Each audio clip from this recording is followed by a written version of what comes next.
భగవంతుని ఆరాధించడం ద్వారా కష్టాలు కలిగేటువంటి విషయాన్ని తీసి పక్కన పెడితే మోక్షాన్ని ప్రసాదించాలి అంటే రాముడి యొక్క అనుగ్రహం మనకు కావాలి.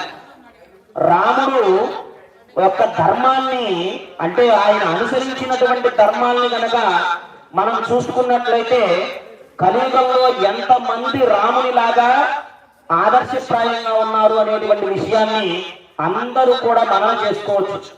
రాముడు పితృవాక్య పరిపాలన దురంధరుడు.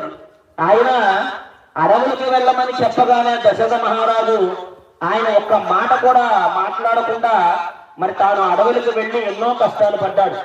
మరి ఆ కష్టాలు ఈ రోజున మానవుడు పడుతున్నాడా అంటే వాడు చేసుకున్నటువంటి కర్మ ఫలితాల ద్వారా మానవుడు కష్టాలు పడుతున్నాడు తప్పితే భగవంతుడు ఎప్పుడూ కూడా భక్తుల్ని కష్టపెట్టాడు.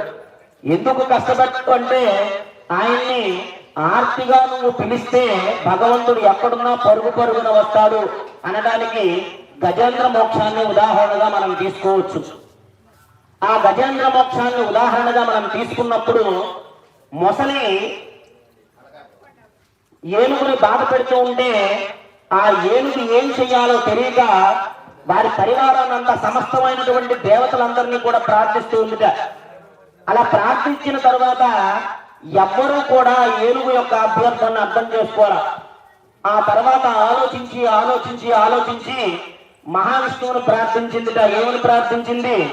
సిరిగింజప్పడు శంఖచక్ర యుగం చేతుని సంధింపడు, ఏ పరివారంబును చేదడు అప్రకటతిని వర్ణింపడు, ఆ కర్ణికాంతర ఫల్లింగను చక్కనొక్కడు అనివాద ప్రోత్సిత శ్రీకుచోపరి చేలాంఛనమైన వీడడు గజప్రాణావనోత్సాగి అని చెప్పని ఆ గజేంద్రుడు అలా ప్రార్థిస్తూ ఉంటే మహావిష్ణువు చక్కగా శేషకల్పం మీద పాల సముద్రంలో పడుకొని లక్ష్మీదేవి పాదాలు ఎత్తుతూ ఉంటే ఆ యొక్క భక్తుడి యొక్క బాధలు చూడలేక ఆ గజేంద్రుడి బాధలు చూడలేక మహావిష్ణువు ఎలా వస్తున్నాడయ్యా అంటే తన పట్టు పీతాంబరాలు జారి పడిపోతున్నా పట్టించుకోకుండా తన దివ్యాంగమైనటువంటి శంఖాన్ని ఆ యొక్క కుడి చేతిలో చక్రాన్ని ఎడం చేతిలో ధరించి మరి ఆయుధాన్ని తారుమారు చేసుకొని ఆ గజేంద్రుడిని పరిరక్షించడానికి భూలోకానికి వచ్చాడు. అలాగే భక్తుడు ఎప్పుడైతే ఆర్తిగా భగవంతుడిని ప్రార్థిస్తారో భగవంతుడు అలా పరుగు పరుగున వస్తాడు అనడానికి మోక్షం. అలాగే గోవర్ధన పర్వతాన్ని చిటికెల మీద ఎత్తి ఆ గోవులన్నింటినీ సంరక్షించినటువంటి ఆ గోపాలు మనుషులందరికీ కూడా మోక్షాన్ని కలిగించడానికి తాను కూడా గోవింద అనేటువంటి నామాన్ని పలికితే భక్తుల యొక్క ఆర్తిని తీర్చడానికి పరుగు పరుగున భూలోకానికి వస్తాడట. మరి ఆ గోవిందుని యొక్క తత్వాన్ని రాముడి యొక్క అంశని ఈ రామకృష్ణ అనేటువంటి నామాన్ని కనుక కలియుగంలో ఉచ్చరించడం ద్వారా మోక్షప్రదమైనటువంటి మార్గాలు మనకి కనపడతాయి.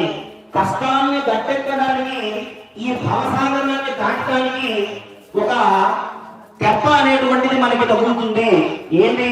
రామనామాన్ని ఉచ్చరించడం ద్వారా కృష్ణనామాన్ని పలకడం ద్వారా ఈ హరే రామ రామ రామ హరే హరే హరే కృష్ణ కృష్ణ కృష్ణ హరే హరే ఈ నామాన్ని ప్రతి ఒక్కరూ కూడా పలుకుతూ ఉంటే రాముడి యొక్క అపారమైనటువంటి అనుగ్రహం, కృష్ణుడి యొక్క లక్షణాలన్నీ కూడా మరి కృష్ణుడు అందరూ కూడా ఏమనుకుంటారంటే జూదగాడు, ఆయన అనేక రకాలైనటువంటి అలవాట్లు ఉన్నాయి.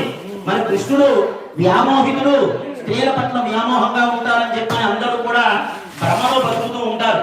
కానీ కృష్ణతత్వాన్ని తెలుసుకున్నట్లయితే ఎవరు కూడా ఆ మాట మాట్లాడలేరు. రాముడు ఆదర్శప్రాయంగా మనకి మంచి మార్గాన్ని చూపిస్తే కృష్ణుడు మోక్షాన్ని ప్రసాదించేటువంటి వాడు. మోక్షకారకుడు ఎవరయ్యా అంటే ఆ కృష్ణ పరమాత్మ మాత్రమే. కాబట్టి కలియుగంలో అందరూ కూడా ఆదర్శప్రాయంగా ఆ రాముడిని కృష్ణుడిని ఆరాధించడం ద్వారా మంచి బుద్ధి, మంచి మార్గము, మంచి ప్రవర్తన అనేటువంటిది కలుగుతుంది. ఆ రామకృష్ణుల యొక్క సేవలో అందరూ కూడా తరించడం ద్వారా సమస్తమైనటువంటి అరిష్టాలు తొలగిపోతాయి, భక్తుల యొక్క అభీష్టాలన్నీ కూడా నెరవేరుతాయి. మరి ఈ రోజున చక్కగా స్వామివారికి జరిగేటువంటి ఈ యొక్క కైంకర్యాల్లో భాగంగా మరి కాసేపట్లో పుష్పయాగ కార్యక్రమాన్ని నిర్వహించడం జరుగుతుంది. చక్కగా అందరూ కూడా అక్కడ యాగం దగ్గర పరీక్షలు చేసిన తర్వాత పుష్పయాగ